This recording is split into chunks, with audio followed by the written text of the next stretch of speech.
সপ্তাহান্তেই ভয়াবহ অগ্নিকাণ্ড বারাসতের পীরগাছা এলাকায় একটি গোডাউনে ভয়াবহ অগ্নিকাণ্ডের ঘটনায় ঘটে এবং যাতে ব্যাপক আতঙ্কিত হয়ে পড়েন স্থানীয়রা। কদম্বগাছি বারাসতের একটি অঞ্চল, সেখানে পীরগাছা এলাকায় হঠাৎ করে একটি গোডাউনে ভয়াবহ অগ্নিকাণ্ডের ঘটনা ঘটে এবং যাতে যথেষ্ট আতঙ্কিত হয়ে পড়েন স্থানীয়রা।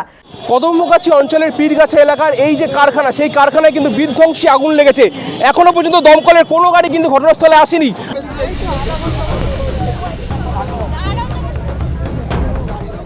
আগুন তো প্রচুর বড় আগুন, ওর মধ্যে অনেকগুলো তেলের গাড়ি আছে, তারপরে ছোট ছোট 107 গাড়ি আছে, ঠিক আছে।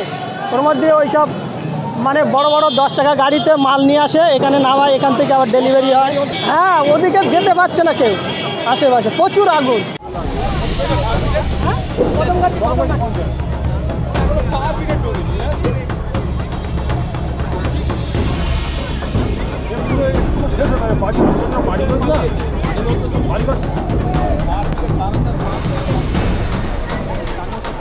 এলাকা কিন্তু প্রায় ভস্মীভূত হয়ে রয়েছে। এলাকার মধ্যে কিন্তু এখনো পর্যন্ত ফায়ার ব্রিগেডের একটি মাত্র গাড়ি এসে পৌঁছেছে ঘটনাস্থলে। এখনো পর্যন্ত কিন্তু কোনো ফায়ার ব্রিগেডের গাড়ি আমরা দেখতে পাচ্ছি না। কয়েকজন ট্রাফিক ইন্সপেক্টর তারা সামনে দাঁড়িয়ে ছিল, তারা কিন্তু এরিয়া ডমিনেশন করছে, বাদ বাকি কিন্তু এখনো পর্যন্ত কোনো ফায়ার ব্রিগেডের গাড়ি। এখান থেকে মাত্র 2 কিলোমিটার দূরে বারাসাত যে ফায়ার ব্রিগেড অফিস রয়েছে, সেখানে কিন্তু এখনো পর্যন্ত 7টা থেকে প্রায় 30 থেকে 35 মিনিট অতিক্রান্ত, এখনো পর্যন্ত কিন্তু কোনো গাড়ি, এখনো পর্যন্ত দমকলে কোনো গাড়ি এসে স্পটে পৌঁছায়নি। বারাসাত থেকে দীপসেনের রিপোর্ট, সময় কলকাতা।